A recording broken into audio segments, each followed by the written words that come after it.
She was given one night with the Alpha King as a prize. He refused to let her leave when morning came. Nira had not packed for a night in the king's tower. She had packed for a journey home. 2 days of walking, a small bundle of dried bread and salted meat, worn boots that had already rubbed a blister on her left heel, and a cloak that was one hard winter short of useless. She had packed for the road, for the cold, for the quiet relief of never having to set foot inside Ashenvale's great hall again. She had not packed for this. The servant who had come for her had been apologetic in the way that people were apologetic when they were not actually sorry at all, but understood that the situation called for the performance of it. He had knocked on the door of the tiny room they had given her at the back of the servants' quarters, the one with the ceiling that sloped so aggressively she could only stand upright in one specific corner, and he had said, with great, terrible gentleness, that Lord Cassian had put her name in the drawing. Nara had stared at him for a long moment. Lord Cassian, she had repeated. The servant had nodded. She had thought about this for another long moment, and then asked, which drawing, exactly, while already knowing the answer, already feeling the cold settle into her chest like water filling a held breath. The solstice drawing, the servant had said. One name is chosen each year to spend the night in the king's tower, as a guest of honor. Guest of honor. She had turned the phrase over in her mind the way you turned a stone over to see what lived beneath it. Guest of honor.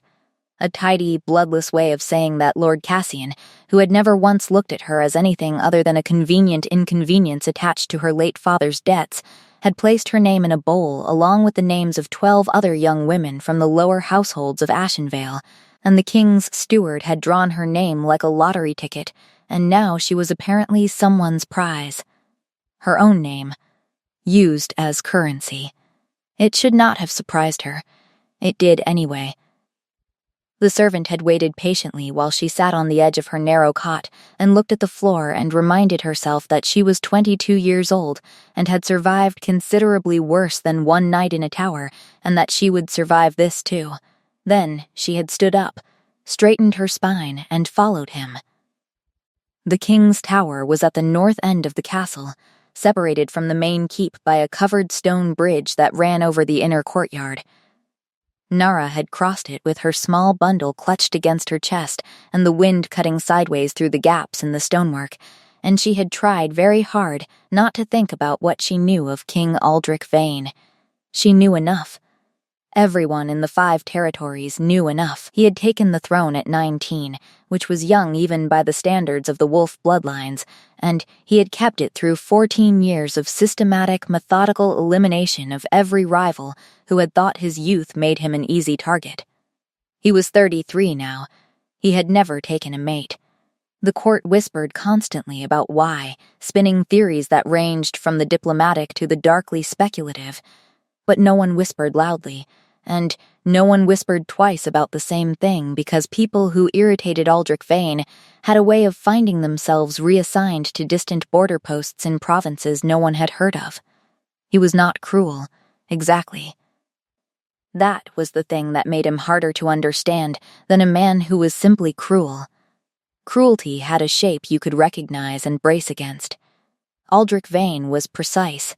He was controlled. He was, by every account Nara had ever heard, a man who had decided very early that feeling things too loudly was a strategic weakness, and had spent the better part of a decade and a half ensuring that no one could find the seams where he had sewn himself shut. The guard at the tower door had not looked at her. He had simply opened it and stood aside, and Nara had walked through because there was no version of this evening in which she did not. The room at the top of the stairs was not what she had expected.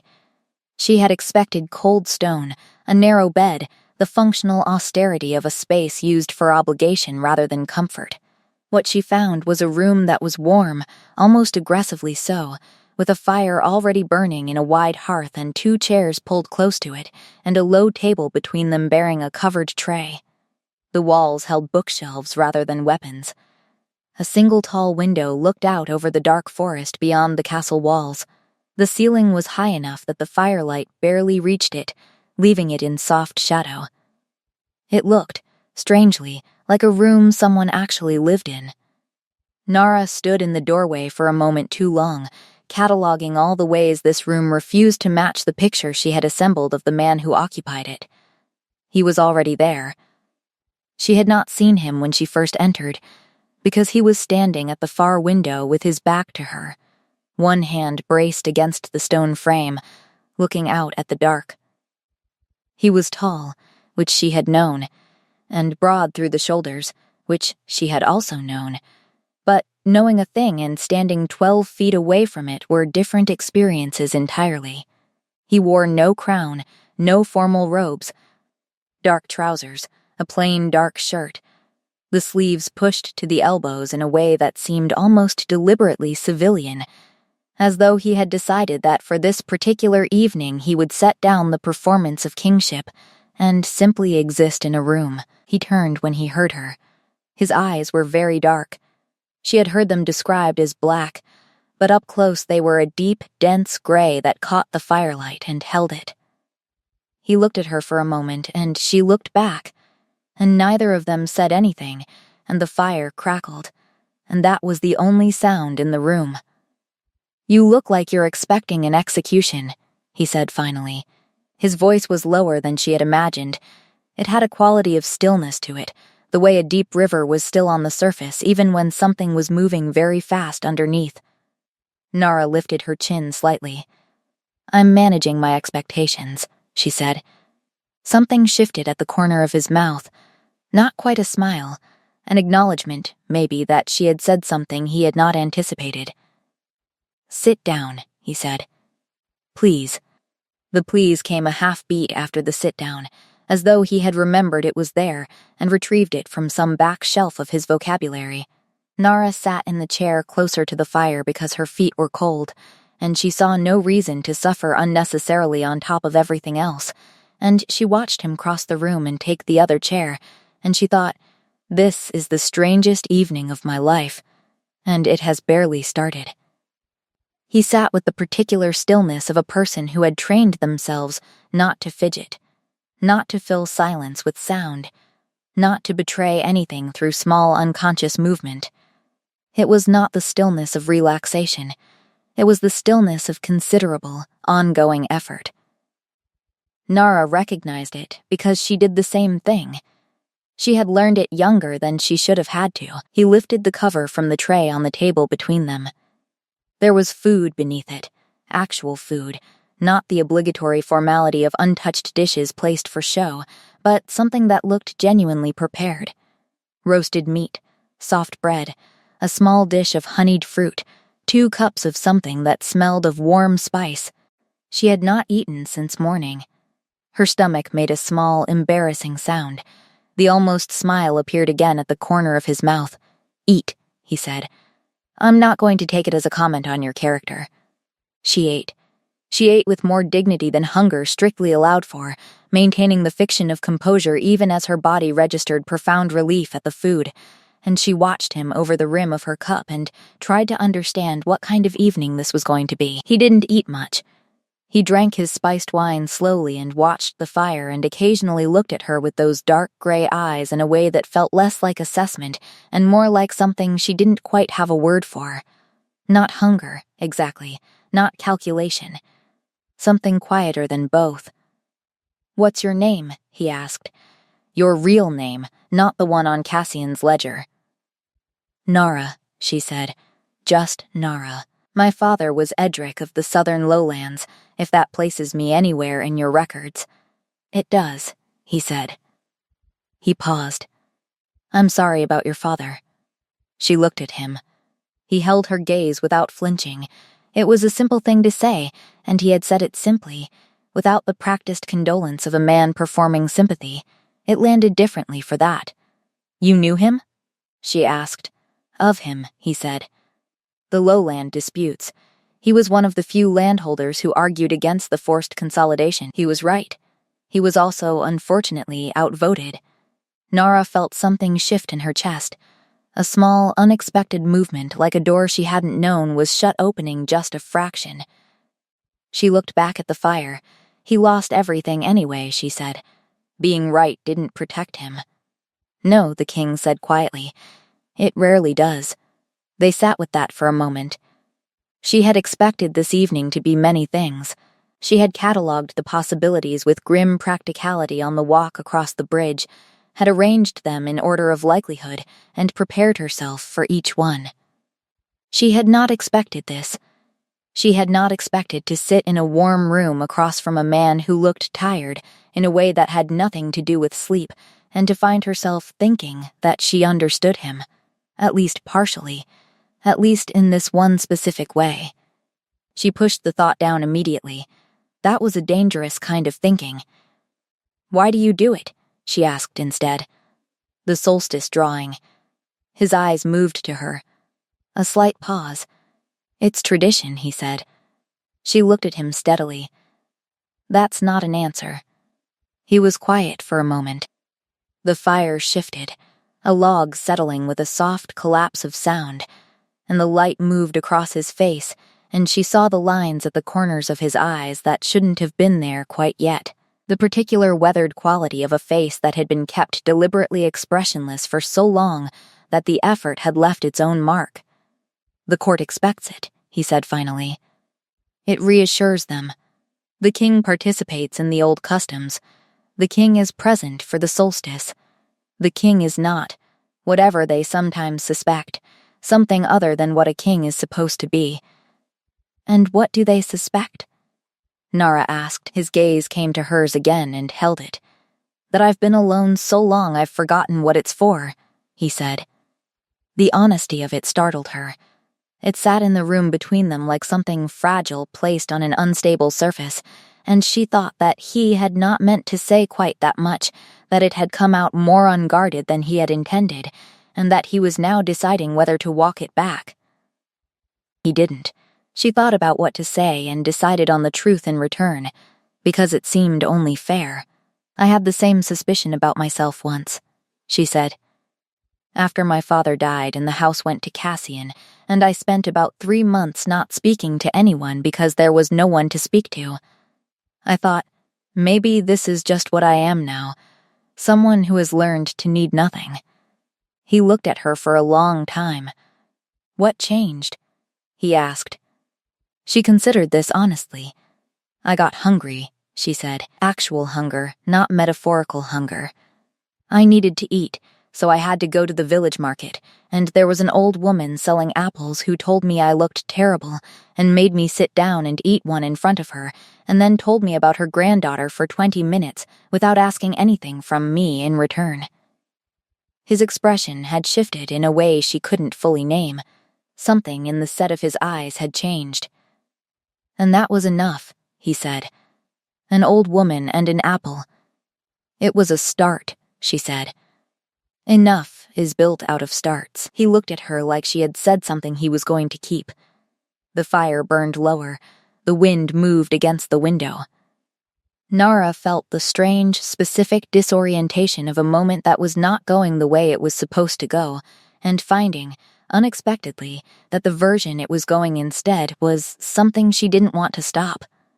She looked at the window. The sky beyond it was fully dark now, deep and scattered with cold stars over the tree line.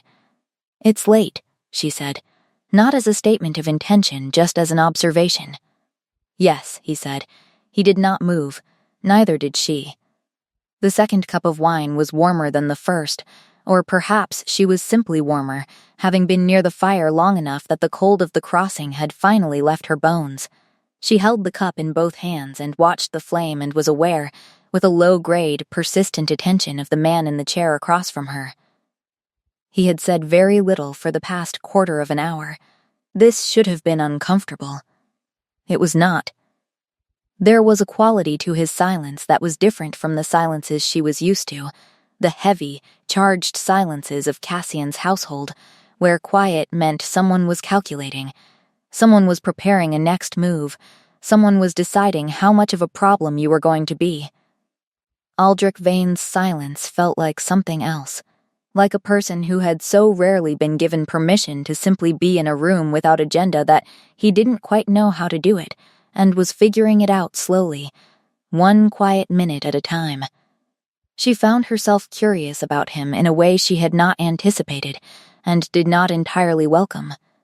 "Can I ask you something?" she said. He looked at her. "Go ahead." "The insomnia," she said. "Is it real? Or is it a rumor the court invented to make you seem more formidable?" He blinked once. She had the impression she had asked something no one had thought to ask directly. "Both," he said after a moment. "There is a rumor, and it is exaggerated. But it started somewhere." He paused, as though weighing how much of the somewhere to offer her. "I sleep poorly," he said finally. "I have since the war in the Eastern Pass, 8 years ago. My mind doesn't quiet the way it used to. I lie down and the silence fills up with everything I didn't finish thinking about during the day." She understood that intimately. "I do that too," she said. "I make lists. Not real lists, just mental inventories of everything that went wrong, and everything that might still go wrong, and everything I should have done differently." He looked at her with a recognition that was almost uncomfortable in its directness. "Yes," he said, "exactly that." "Does it work?" she asked. "The list making." "No," he said, "but it's familiar, which is different from helpful but sometimes feels like the same thing at 3 in the morning." She laughed. It was a small laugh, involuntary, genuine, the kind that escaped before you could decide whether it was appropriate. She pressed her fingers briefly to her mouth. He was looking at her with an expression she hadn't seen on his face yet. Not the almost smile, not the careful neutral assessment. Something more open than either of those. Something that had the quality of surprise without quite being surprise, as though something had occurred that he had not included in any of his calculations, and he was recalibrating in real time. "You have a very unexpected laugh," he said. "Is that a complaint?" "No," he said. "Definitely not." The fire had burned lower. She should have noticed that earlier, should have felt the room cooling by degrees. But she had not noticed because she had been looking at him. He rose without comment and added 2 logs from the stack beside the hearth, moving with the easy economy of someone who had done this many times, without calling a servant, without making it a thing. He sat back down. A little closer this time. Nara registered this and did not remark on it. "Tell me about the southern lowlands," he said. She looked at him. "It's not a remarkable place. Tell me anyway." He paused. "I've read the administrative reports. I'd like to hear about it from someone who actually lived there." So she told him. She told him about the river that ran silver in spring and brown in summer, and the way the light came off it in the late afternoon, the particular gold of it. She told him about the market on the first day of every month, where her father had bought her a pastry shaped like a fish that tasted primarily of sugar and very little of fish. She told him about the night the old barn on the western edge of their land caught fire, and the whole village came out to help, not because they had been organized or told to, but simply because that was what you did. That was what living somewhere meant. She told him things she hadn't told anyone because there had been no one to tell, and the telling of them now felt both strange and like setting down a weight she had carried so long she had stopped noticing it. He listened. He actually listened, not in the performative way of someone waiting for their turn to speak, but in the concentrated, still way of someone who was genuinely building a picture from what she was giving him. When she finished, the room was quieter than it had been. The fire had steadied. Outside the window, the stars had shifted, the slow wheel of the night sky marking how much time had passed. "Your father built that," he said. "The community you're describing. That kind of place doesn't happen. It's made." Nara felt the familiar tightening in her throat that she had learned to manage quickly and managed now. "He tried to," she said. "He was better at people than he was at politics, which is probably why he lost." Aldrich was quiet for a moment. "Then, I've met very few people who were genuinely better at people than at politics. It's rarer than it should be." He said it with something that might have been regret. She looked at him. In the firelight, he looked less like a king and more like a man who was very tired and had been, for a very long time, managing it alone. She did not mean to fall asleep in the chair. She had been awake since before dawn, the early cold of the servants' quarters being the kind of cold that settled into the walls and refused to leave no matter how many blankets you piled on. She had worked through the morning, helping in the kitchens because it was the only way to guarantee she would eat. And then the afternoon summons had come, and the crossing, and the tower, and the wine, and the warmth of the fire, and the strange, unlooked-for ease of a conversation that had not gone the way any conversation she had imagined was supposed to go. She became aware of having been asleep when she became aware of a blanket. It was heavy wool, dark blue, and it was around her shoulders, and she was still in the chair, and the fire had been recently fed because it was burning higher than it had been. She blinked, orienting herself in the slow, confused way of someone pulled from deep sleep, and the room reassembled itself around her, and then he reassembled himself, sitting in the chair across from her with a book open in his lap and reading. He glanced up when she stirred. She stared at him. "You put a blanket on me." "You were cold," he said. "You had stopped talking, and your hands had gone to your arms, and it seemed like the obvious solution." She looked down at the blanket, then back at him. "How long was I asleep?" "About an hour," he said. He turned a page. "You talk in your sleep a little." She sat up very straight. "I do not." "You do. Nothing comprehensible. A few syllables and then quiet." He looked up again. "It's not alarming. It was almost the first time all evening you looked peaceful." She did not know what to do with that sentence. She tucked it away in the same place she had tucked the thing he had said about her laugh. The room was the same as it had been.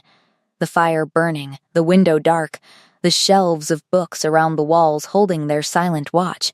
He had apparently spent the hour she was unconscious, simply sitting across from her reading, which was either the most courteous thing anyone had ever done for her, or something so foreign to her experience that she didn't have a frame for it yet.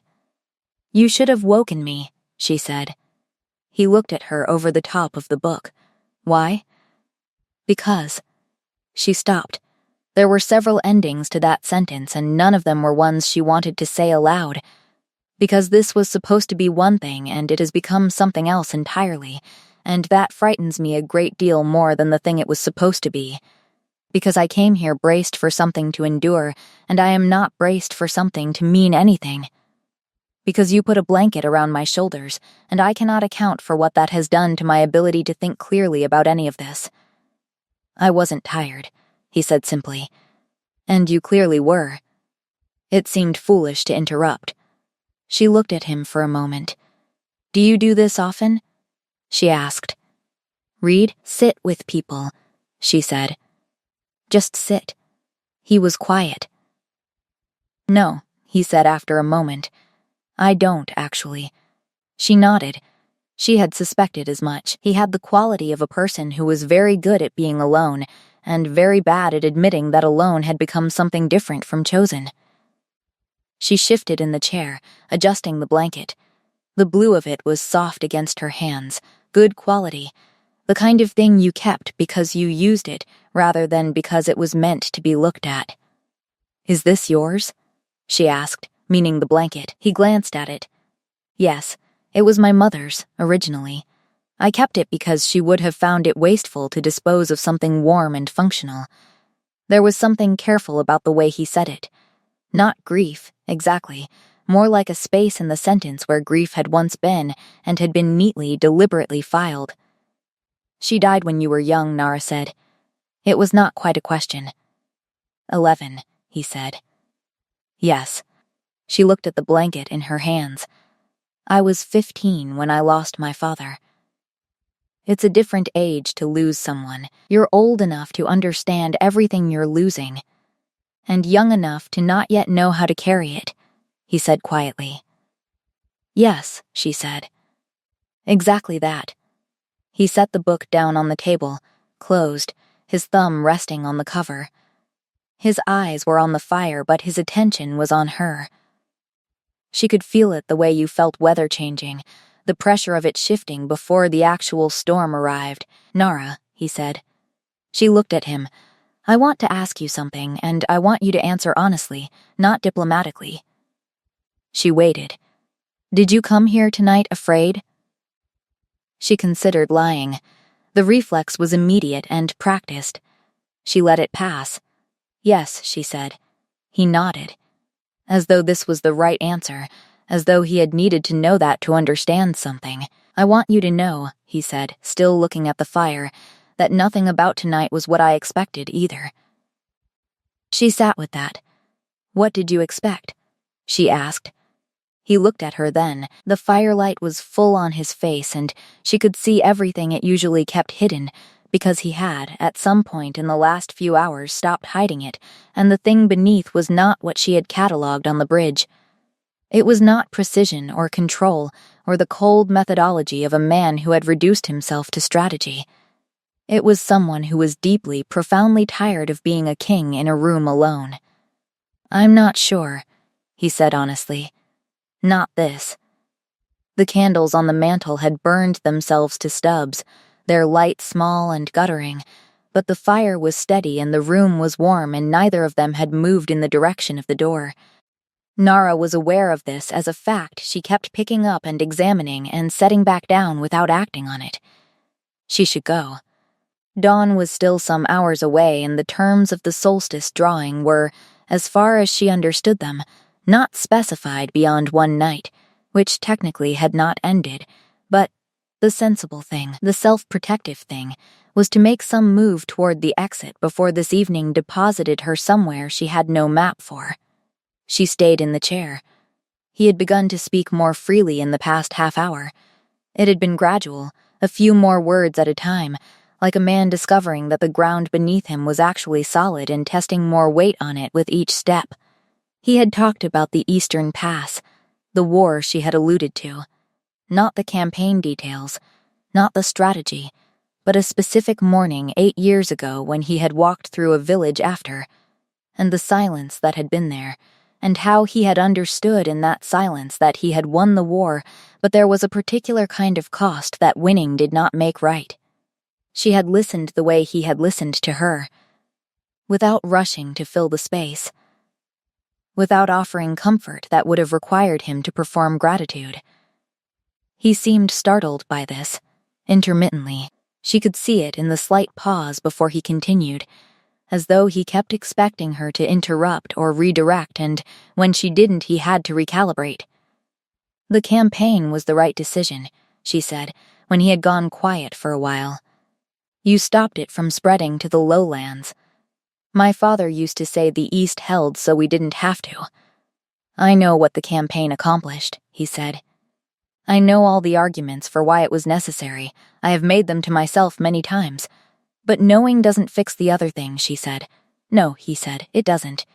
She thought about what she knew of guilt. She had her own supply, accumulated over years, a catalog of things she could have done differently, said differently, been differently, and she knew the particular futility of arguing with that catalog because it did not respond to logic. It responded only to something much slower and less comfortable than logic. "The morning after my father died," she said, "I sat in his chair, the one he always read in, by the window. I sat in it for most of the day, and I thought about every argument we had ever had and all the things I had not said, and I made myself absolutely certain that his death was at least partially my fault." She paused. The fire shifted. "It took me a year to understand that the certainty was the problem. That certainty is what guilt does. It makes itself feel like a fact rather than a feeling, and facts you can't argue with." He was very still across from her. "What changed it?" he asked. She thought about this honestly. "I found a letter he had written," she said. "To a friend, not to me. He was writing about me, about being proud of me. He'd written it 2 weeks before he died, and it was just a letter, just a normal letter full of ordinary things, and in the middle of it was a paragraph about how sometimes he watched me working in the garden and thought he must have done something right because I didn't give up easily." She stopped, swallowed. He didn't know I would read it. He wasn't trying to say anything to me. He was just telling the truth to someone, and somehow that was the only version of it I believed. Aldrich was quiet for a long time. You were lucky to have that, he said finally. Something true that arrived without trying to fix anything. She looked at him. His face in the firelight was unguarded in a way she thought it rarely was, the bones of it showing the weight they had been carrying. I know this is not the same, she said carefully. But what you told me earlier, about the village, about what you saw and what it cost, you told me that without trying to minimize it, without defending the campaign or explaining the numbers. He was watching her. That is true, she said. Whatever else it also is. It is something you actually feel, not something you're performing for some reason. And I don't know if that helps, but real things are harder to carry than performed things, and you're carrying a real thing, and that says something about you. He held her gaze and said nothing for a moment, and the nothing was its own kind of answer. Thank you, he said.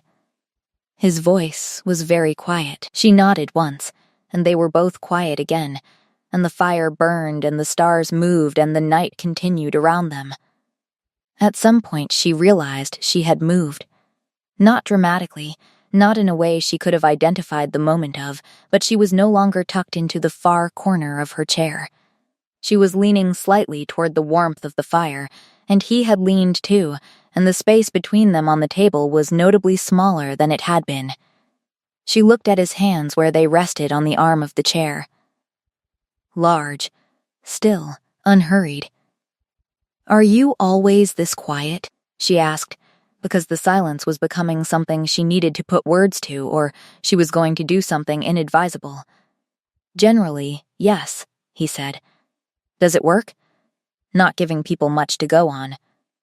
He tilted his head slightly. Usually. Not tonight, she said. No. He agreed.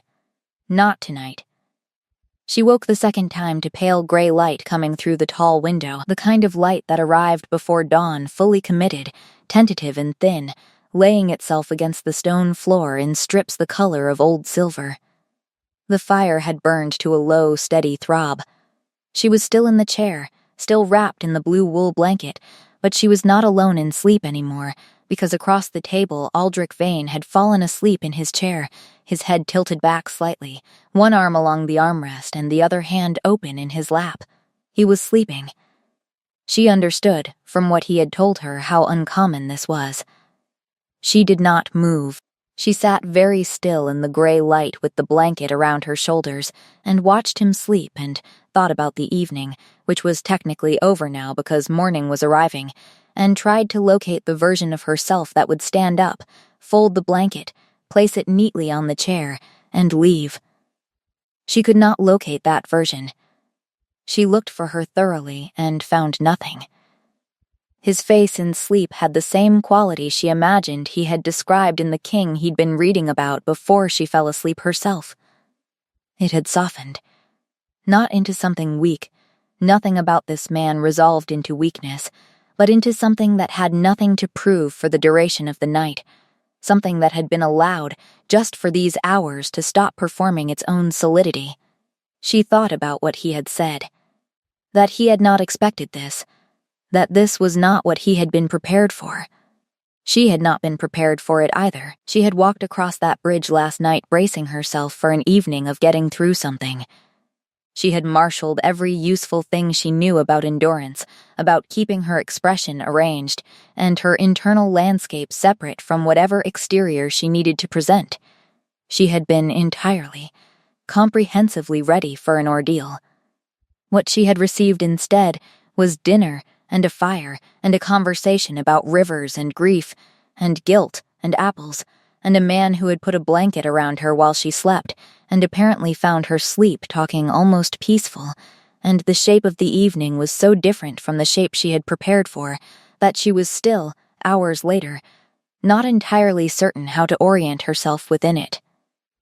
He stirred, not awake, just a shift, a slight reorganization of his weight in the chair, and his hand closed briefly and opened again, and his breathing stayed deep and even. She watched the movement and then watched him settle back and felt something move through her chest that she was not going to name. It was not useful, whatever it was. He was a king. She was the name Cassian had put in a bowl because Cassian thought of her as a liability to be managed, not a person to be considered. She had one night here.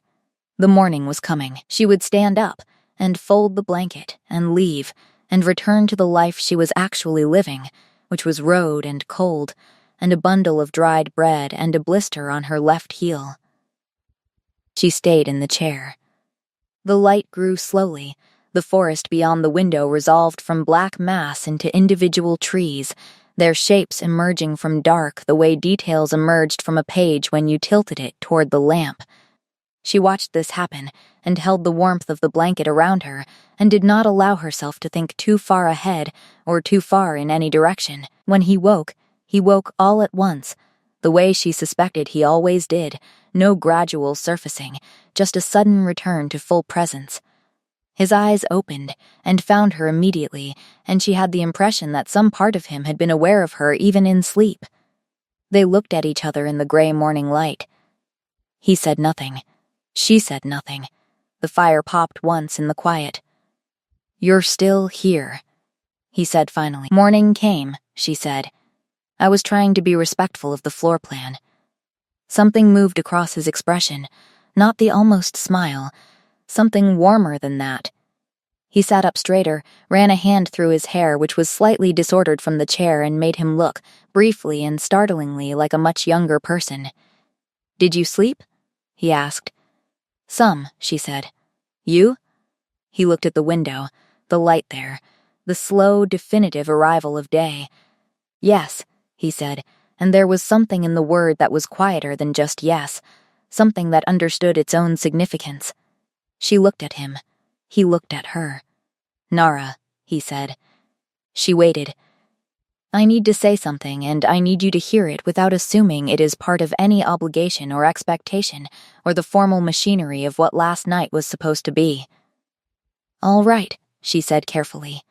"Don't go yet." The words landed without ceremony, plain and direct, the way she had found his truest things tended to arrive. She sat with them. "I have nowhere to be urgently," she said after a moment, which was true, and also one of the most cautious versions of yes she had ever offered. He exhaled slightly, a small release of something he had been holding. "There's breakfast brought at first light," he said. "We could eat." She looked at him. He looked back. The morning light was growing, and the fire was low, and the blue blanket was warm, and the window showed the forest waking up, and neither of them said anything else about leaving. "All right," she said. Breakfast. Breakfast was brought by a servant who managed to reveal absolutely nothing through his expression about the fact that Nara was still in the tower at dawn. She gave him significant credit for this. It was either excellent training or remarkable personal discipline, possibly both. There was bread, still warm, and soft cheese and sliced fruit, and more of the spiced drink which turned out in daylight to be something between tea and wine, herbal and slightly sweet. Nara ate with less managed composure than the previous night because morning hunger was a more straightforward thing than evening uncertainty, and she was too tired and too off balance to maintain pretense about something as honest as being hungry. He watched her eat with what she was beginning to recognize as his version of contentment. It was not demonstrative. It was a quality of stillness that was different from his other silences, less dense, more open. The difference between a room with a closed door and a room with an open window. The light was fully gold now. Early, still low through the window, casting long shapes across the stone floor. The forest outside was bright where it had been dark, and the world had shifted completely in the hours since she had walked across the bridge, which seemed, in the morning light, both obvious and strange. He had been watching the window for a few minutes when he said, without preamble, "I would like to see you again." She put down her cup. He looked at her directly. "I'm saying it plainly because I found last night that being indirect with you is a waste of both our time." She considered him. "That's not a small thing to say." "No," he agreed. "It isn't." She was aware of all the ways this could be complicated. She was aware of them in a thorough, practical way, the way she was thorough and practical about most things that mattered. She was nobody from the lowlands. She had debts on her name that were not technically her debts, but that lived on her name anyway. She existed in Aldrich Vane's world as a lottery entry, a courtesy of tradition, a name in a bowl. She was also aware that she had talked to him last night in a way she had not talked to anyone in years. That he had listened in a way she had not been listened to in years. That he had put a blanket around her while she slept, and when she had woken he had been reading across from her, and he had simply said, "You talk in your sleep a little," and there had been no weight to it, no use of it. It had just been an observation offered to someone he had decided to be honest with. She was aware of all the complications, and she sat with them and found that they did not actually resolve the morning. "I live under Cassian's roof," she said. "For now." He nodded. "That's a temporary arrangement." She looked at him. "Is it?" "It can be," he said, "if you want it to be." She held his gaze for a long moment. "I'm not looking for rescue," she said. "I want to be clear about that. I'm not going to attach myself to whatever this is because you represent an exit from an inconvenient situation." "I know," he said. He said it simply, without defensiveness. "I know that's not what this is." She believed him. That was the alarming part. "Then what is it?" she asked. He was quiet for a moment, turning the cup in his hands, looking at the table. "I think," he said slowly, "it might be the first honest conversation I've had in a very long time." He paused. "I don't want to let go of it because the morning arrived." She felt the thing in her chest again, the one she had declined to name in the night. In the daylight it was harder to not name. "One conversation is not a foundation," she said. "No," he agreed. "But it's a start. You said yourself, enough is built out of starts." She recognized her own words landing back with her and felt, despite everything, a reluctant warmth. She looked at the window. The morning outside was fully awake now, the castle beginning to sound with it, distant footsteps and the first voices of the day, and the regular low percussion of a place with hundreds of people in it resuming its business. She looked back at him. "I'll stay for breakfast," she said. "And then I have some things to think about." He nodded, as though this was entirely reasonable, as though he had not just said he wanted to see her again and was willing to allow the answer to be not yet decided. She ate her bread. He drank his tea. The light moved across the floor between them, and the castle woke up around the tower, and neither of them said anything for a while. But it was not the silence of two people with nothing to say. It was the silence of two people who had said enough, for now, and were sitting with it. She did not leave after breakfast. This was not a decision she made so much as something that happened while she was deciding. She had stood up, at some point, with the intention of moving toward the door, and he had said, without urgency, "There's a library on the floor below, if you wanted somewhere to sit." She had looked at him. "Just to sit," he said. "I have correspondence to work through. You wouldn't be required to do anything." She had followed him down the stairs to the library, which was a full room, not a shelf or two of books on a wall, but a real library, with high, narrow windows and floor-to-ceiling shelves, and a long table running down the center, and the smell of old paper and cold stone that was one of her favorite smells in the world. She had stood in the doorway and looked at it, and something in her face had apparently been visible, because he had said, quietly, "Take whatever you want," and then settled himself at the far end of the table with a stack of correspondence, and said nothing else. She had taken a book. She had sat in a window chair. She had read. He had worked. They had been in the same room, occasionally glancing up, occasionally not.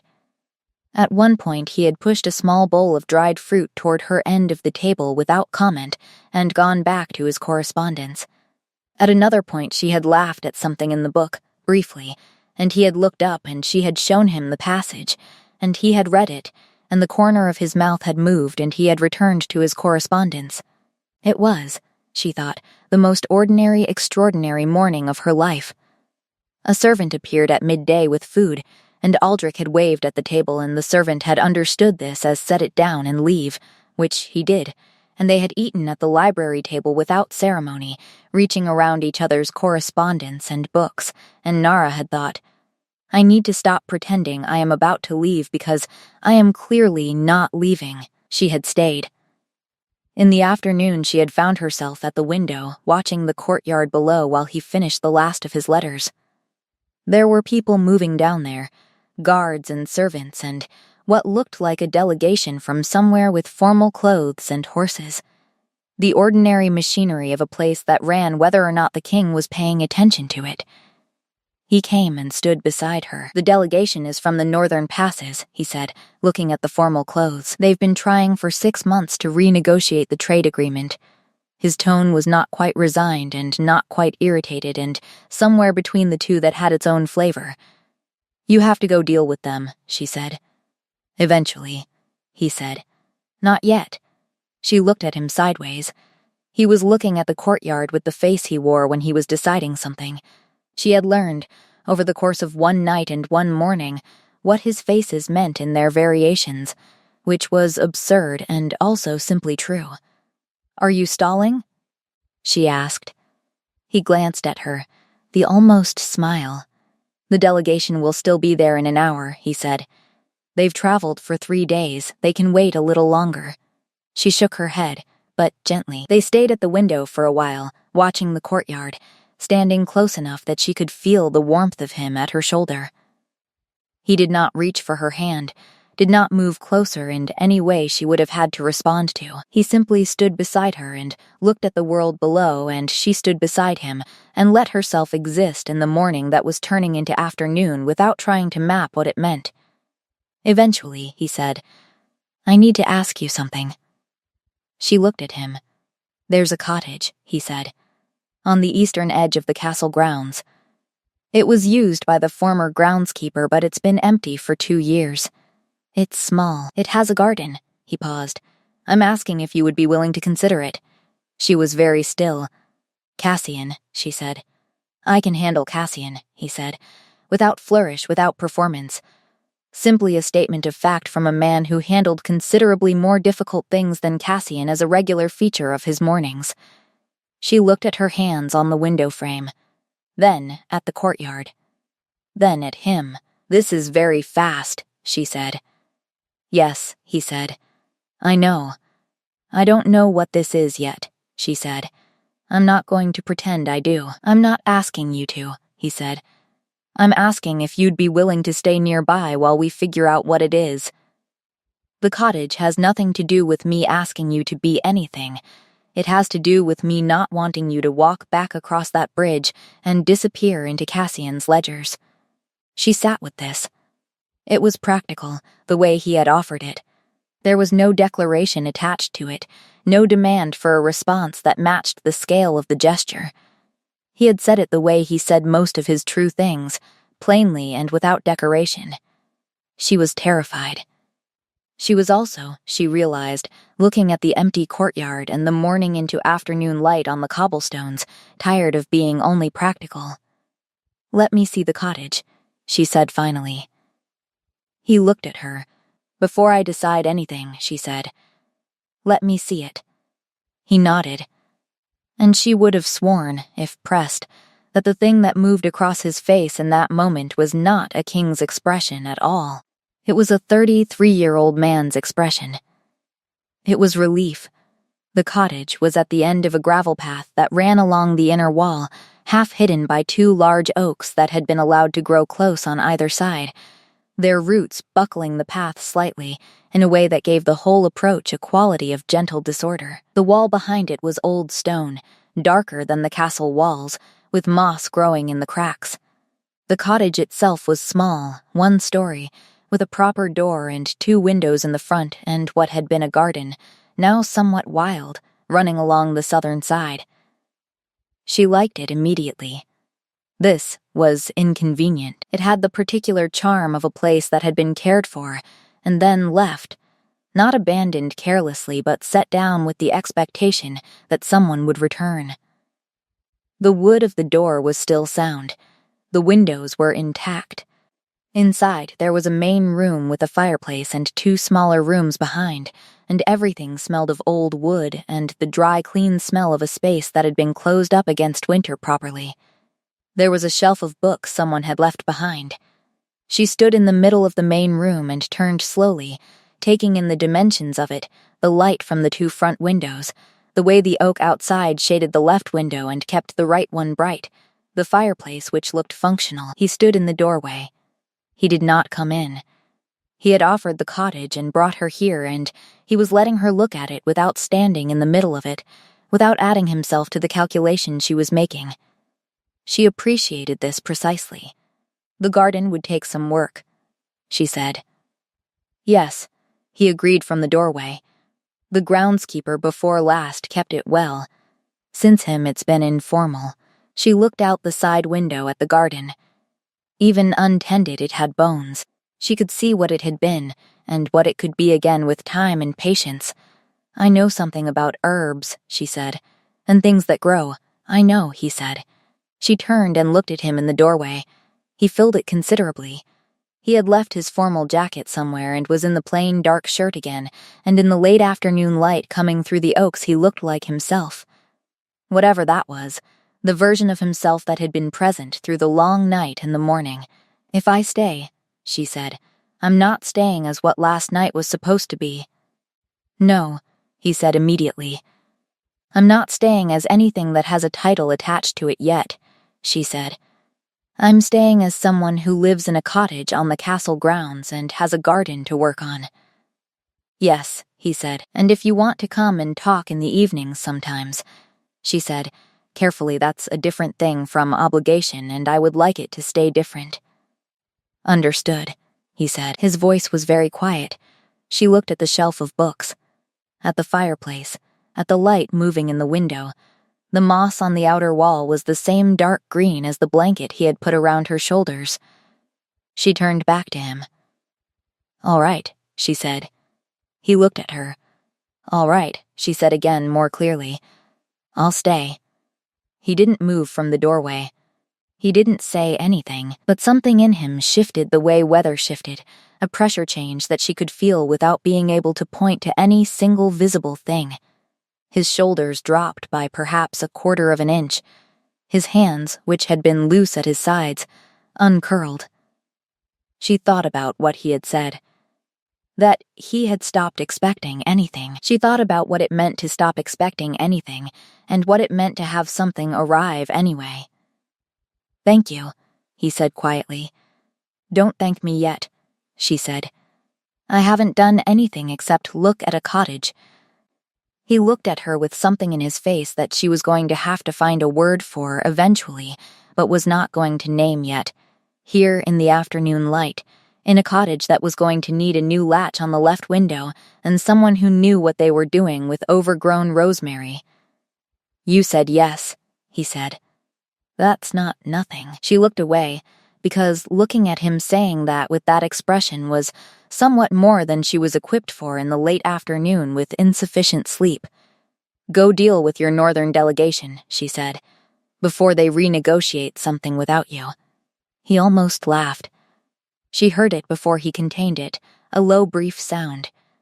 I'll come by this evening, he said. If you're willing, I'll be here, she said. I'll need a fire laid. He nodded. Then he stepped back from the doorway, and she heard his footsteps on the gravel path, and she stood alone in the small, warm room that smelled of old wood and closed winters, and she looked at the shelf of books and the south-facing window and the wild garden, and she breathed in and breathed out, and let the afternoon settle around her.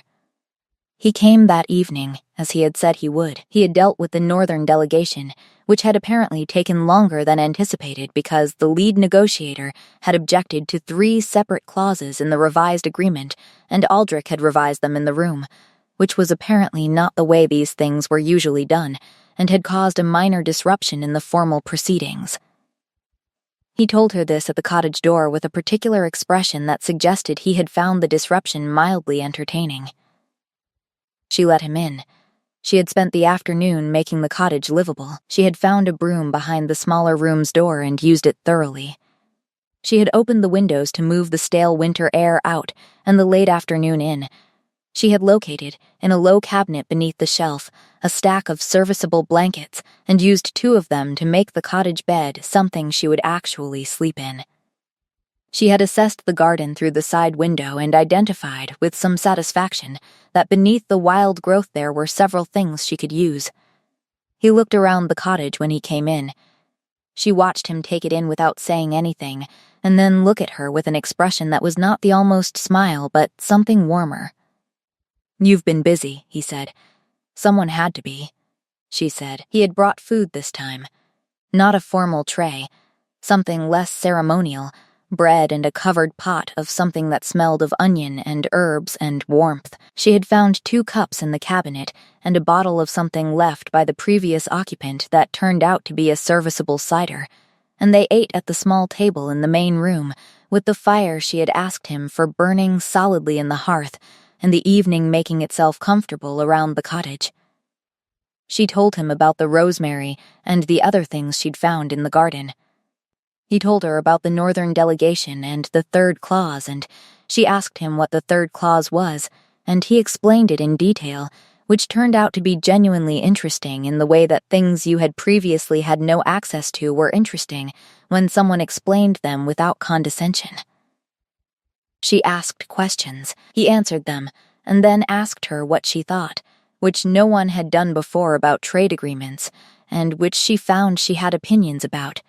Opinions that he listened to with the same focused quality he brought to everything she said, and at one point, he said, "That's actually a better formulation than the one in the clause," and she said, "Then use it," and he looked at her like she had said something funny and something serious at the same time. The evening moved, the fire settled. He said, eventually, that he slept in the tower, that the king's formal chambers were in the main keep, but he had used them infrequently for years, preferring the tower's separation, which she understood now differently than she might have yesterday. She told him that she slept badly on the first night in any new place, that she would be awake at some point in the small hours cataloging everything that could go wrong. "Will you be all right?" he asked. She looked at him. He was not asking to stay. He was asking if she would be all right, which was different, and she registered the difference. "I'll be fine," she said. "I've been all right alone before." "Yes," he said quietly. "I know." He left when the evening was fully dark, walking back up the gravel path toward the castle, and she stood in the cottage doorway and watched him go, and then went inside and closed the door. She sat in the chair by the fire, the blue blanket around her shoulders because he had brought it with him, and left it without comment, and she looked at the fire and thought about the bridge she had crossed last night, and how the world on this side of it was not the same world she had been in when she crossed. She had expected one night. She had been given one night, and then the morning had come, and he had said, "Don't go yet," and she had stayed, and now she was in a cottage on the eastern grounds with a garden that needed someone who knew about herbs, and a shelf of books, and a fire, and a man who was going to come back tomorrow evening and talk to her about trade agreements and sleep poorly in his tower above the forest. She thought about what she had told him, that she did not want rescue. She thought about the cottage, the garden, the fire. This was not rescue. She could not yet name what it was, but it did not have the shape of rescue. It had the shape of something made carefully, without hurry, by 2 people who had each spent a long time building a life out of managing alone, and were very slowly, with great caution, and some fear, and something that was beginning to resemble hope considering an alternative. That was enough. For tonight, in the cottage, with the fire and the blanket and the sound of the wind in the oaks outside, it was enough. She closed her eyes and listened to the fire and thought about the morning, which would come whether she worried about it or not, and decided, for once, not to worry. She slept.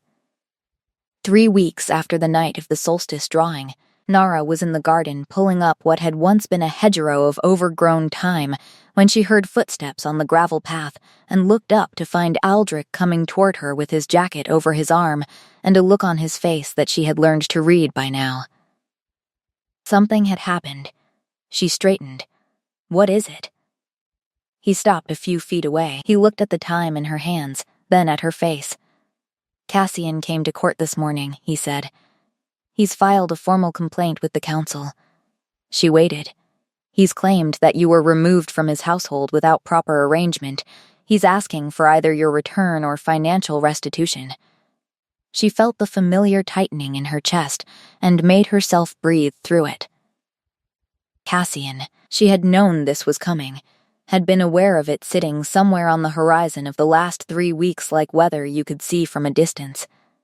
She had been trying not to think about it until she had to. And what did the council say? She asked. He held her gaze. The council said it was a matter for the king to decide, he said. She looked at him.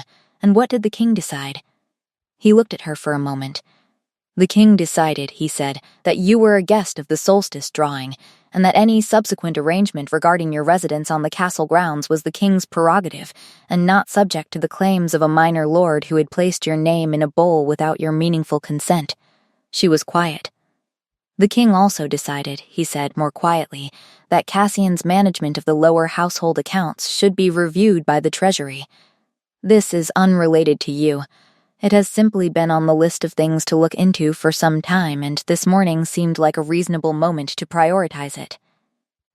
She looked at the time in her hands, then at the garden around her, which had been improving steadily over the weeks, the rosemary cut back and beginning to grow properly, the soil turned in the section nearest the wall, 3 small seedlings she had transferred from the kitchen gardens beginning to establish themselves in the better light corner.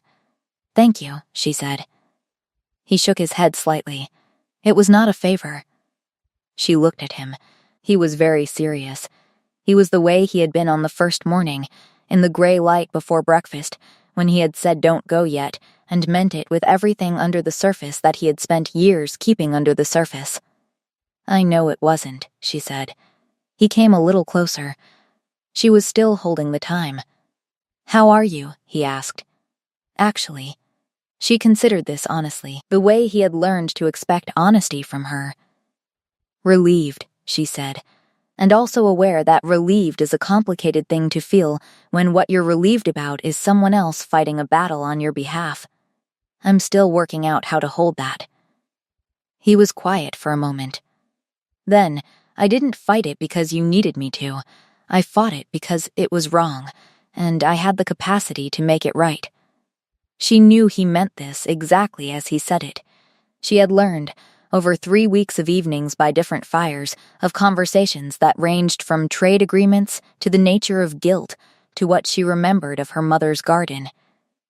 That he said what he meant without the extra layer that most people used to cushion true things. She set down the time, brushed her hands on her trousers. She looked at him. He was standing in her garden in his shirt sleeves in the morning, because he had come from the castle and taken off his jacket on the path, and the sun was over the oaks now, and he was looking at her the way he had looked at her that first morning in the gray light. She had been careful, these 3 weeks. She had been careful with herself, with what she allowed herself to expect, with the distance she maintained between a thing she was glad of and a thing she was certain of. She had been careful because she knew the cost of certainty applied too quickly, and she had been protecting herself as she had always protected herself. And it was the right thing to do. She was also, she found, standing in her garden on a morning in late winter, watching a man who had spent 3 weeks finding reasons to walk a gravel path in the evening, who had argued her free of a minor lord's ledger without being asked, and treated it as simply the right thing, who had fallen asleep in his tower last night and come to find her first thing in the morning. She was tired of being careful with this particular thing. She crossed the small distance between them and kissed him.